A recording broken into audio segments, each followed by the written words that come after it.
click on the Send option and you will see the form to send money overseas. This form will become active once you have submitted a valid ID and verified your identity.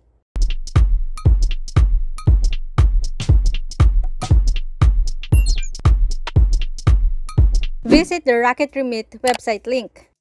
We cannot exceed 500 Australian dollars and we can only send a limit of 1,000 Australian dollars each day. So I'll just type 500 Australian dollars.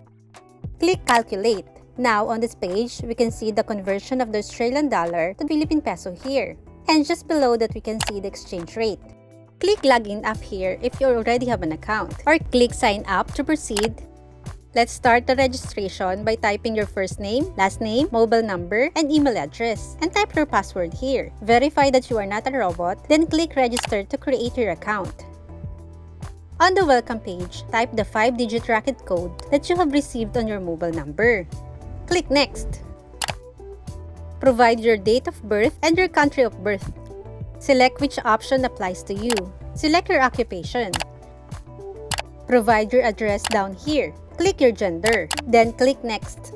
You can verify your identity by submitting a valid ID. Rocket Remit accepts the following IDs: driver's license, Australian passport, foreign passport, Australian electoral roll. You can also choose to upload an ID document by scanning or by taking a photo of your ID or document. Here is what you need to provide when filling up the driver's license form. Here is what you need to provide when you're filling up the Australian passport form.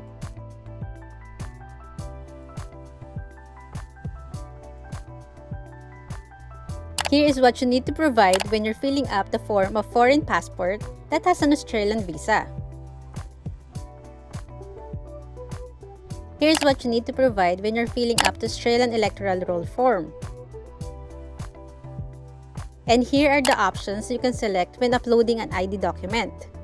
You can submit any of the following: telephone bills, tax assessment notices, water bills, electricity or gas bills, or credit card statements.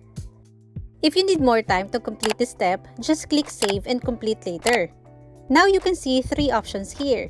You have Load, which allows you to load your account and use those funds to send money. Once you have loaded, you will see your current balance here. And then, you have the Send option that will allow you to send money to GCASH. You also have the History option, which shows your transaction history.